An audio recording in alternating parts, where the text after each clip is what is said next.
Hi guys, this is doctor Meenal Jain. आज मैं आप लोगों के लिए डिल्यूजन इंजरी को कंटिन्यू करते हुए एक और रूब्रिक लेकर आई हूँ जो कि बहुत कॉमन है।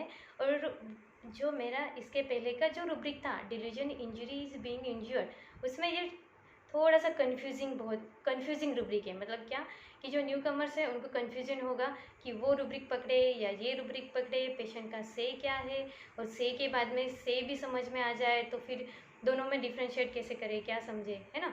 तो उसके लिए आज आप लोगों के लिए मैं जो रूब्रिक लेकर आई हूँ, delusion injury is about to receive injury, है ना। तो ये वाला रूब्रिक लेकर आई हूँ।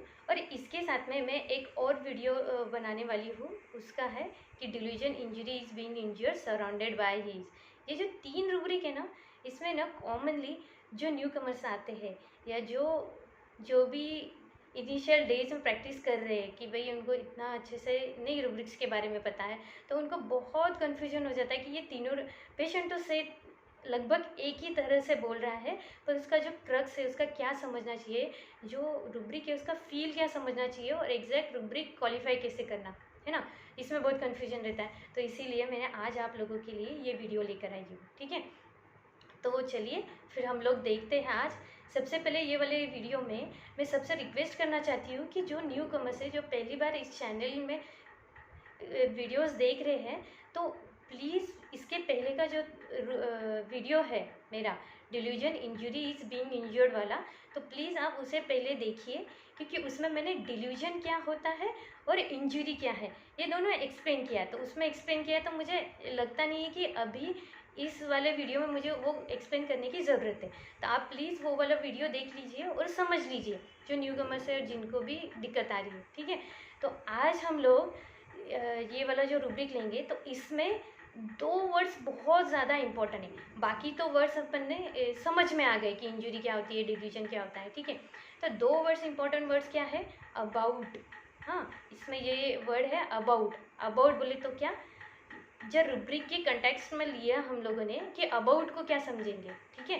तो अबाउट बोले तो क्या कि के संबंध में, के बारे में, उसका ये हिंदी डिक्शनरी मीनिंग है, ठीक है। और रिसीव बोले तो क्या, रिसीव बोले तो क्या, रिसीव ये बहुत कॉमन वर्ड यूज़ है। रिसीव में क्या होता है ना, रिसीव बोले तो प्राप्त करना, है ना, लेना, किसी से स्वीकार करना, या फिर तो हम लोग बोलते हैं जा मेरा बुक रिसीव करके लेकर आ, है ना। ऐसा हम ऐसे कंटेक्स्ट में ये वाला वर्ड यूज़ करते हैं, ठीक है। तो रिसीव में क्या होता है ना कि हम किसी से या कोई कोई चीज़ लेते हैं, है ना, लेने की प्रोसीजर है यहाँ पे, ठीक है। तो अभी ये जो रूब्रिक है पूरा, delusion injury is about to receive injury, मतलब क्या कि यहाँ पे ना, यहाँ पे पेशेंट का, आप जब ये पूरे रूब्रिक्स का जो क्रक्स है या फील है, फील में जब मैं आपको शॉर्ट में बताना चाहूँगी ना, तो क्या है ना, यहाँ पेशेंट को ना एग्जैक्टली पता होता है कि उसको किस चीज़ से इंजरी हुई है, ठीक है, फर्स्ट थिंग। और दूसरा कि अब उसको पता होता है कि आगे क्या होने वाला है। मतलब क्या कि अब वो प्रेडिक्ट करता है कि इंजरी हो गई है, इंजरी के बाद अब उसको क्या क्या होने वाला है, मुझे एक प्रेडिक्शन होता है उसके बाद में, ठीक है।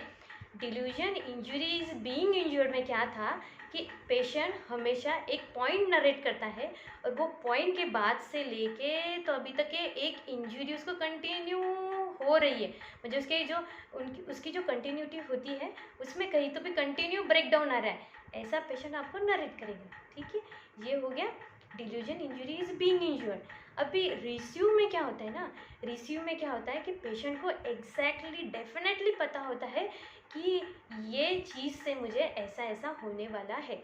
मतलब क्या कि वो एक पॉइंट बताता है, वो एग्जैक्ट रीज़न आपको बताता है, और वो रीज़न की वजह से उसको अब क्या होने वाला है। मतलब क्या कि वो जो उसकी प्रोसीजर है, मतलब वो जो कुछ भी वो कंडीशन से गुजरने वाला है, वो कंडीशन का वो आपको प्रेडिक्शन देता है पेशेंट, ठीक है। ये हो गया रिसीव में। अभी ये हो गया पूरे रूब्रिक का मीनिंग। हाँ, अब इसको पेशेंट में कैसे समझेंगे, पेशेंट कैसे बोलेंगे ना, कैसा पेशेंट प्रेडिक्ट करेंगे कि भाई ये अपन पकड़ेंगे और पेशेंट प्रेडिक्ट कर रहा है कि आप बोलेंगे कि यार रिसीव हुई है, ऐसे नहीं। ठीक है। इसको बोलते हैं, कैसे बोलेंगे, अभी एक थोड़ी दिनों पहले की केस थी मेरी, रेमेडी मैं बाद में बताऊंगी, पहले मैं उसका आपको ये रूब्रिक समझा देती हूँ, ठीक है। एक पेशेंट थी, एक लेडी थी, near about 30 years married woman होगी। वो क्या बोल रही थी ना, बोले लास्ट ईयर में फेब्रुवरी महीने में बोले 14 फेब को बोले मुझे ना ये जो राइट हैंड है ना, ये राइट हैंड के ऊपर ना ऐसे बारीक बारीक बारीक बारीक दाने आए थे बोले, और वो दाने आने के बाद में ना 4-5 दिन बहुत ईचिंग चली और पूरा रेड हो गया बोले। मैंने बोला ठीक है। बोले बराबर इस साल भी बोले मैम आज देखो 14 तारीख है, 14 फेब है, आज भी मुझे ये दाने उठ रहे हैं। अब मुझे लग रहा है अब ये जो दाने उठे हैं ना, अब ये ना धीरे धीरे रेड हो जाएंगे और पूरी मुझे इचिंग होने स्टार्ट हो जाएंगे। आप इसके लिए आप कुछ दीजिए बोले, है ना।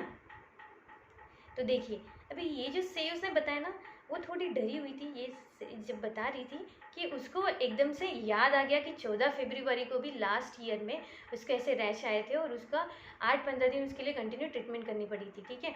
तो अभी क्या है ना, उसने एक रिसीव पॉइंट बताया आपको कि मुझे ऐसी इंजरी रिसीव हुई, और इस बार भी जो उसका जो डेट है उसने 14 फेब बताया कि वो 14 फेब आ गया, वो एक इंजरी का दिन आ गया फिर से, और उससे वो उसको स्टार्ट हो गया, वो थोड़ा थोड़ा हो गया, ज़्यादा रैश नहीं थे, छोटे छोटे रैश थे। अब उसको डर लग रहा है, वो प्रेडिक्ट कर रही है कि अब जाके ये बढ़ जाएंगे, रेड हो जाएंगे और ईचिंग हो जाएंगे, है ना। तो इसमें इसने क्या किया, एक पॉइंट भी बताया और प्रेडिक्शन भी किया कि अब इसके लिए आप दवाई लीजिए। क्यों? क्योंकि अब ये ऐसे ऐसे प्रोसीजर होगी, ठीक है, ऐसे कंडीशन में पहुँच जाएगा ये हो गया। अब बहुत, ये तो एक छोटा सा से था, ऐसे बहुत सारे से।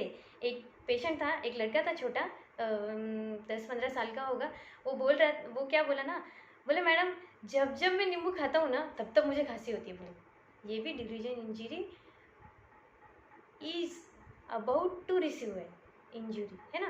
कैसे क्या कि देखो उसको पहले एक्सपीरियंस है कि नींबू जब भी वो खाता है तो अब नींबू खा लिया, अब गले में खराश लग रही है, थोड़ा सा गला ड्राइनेस आ रहा है, अब मुझे खांसी होगी।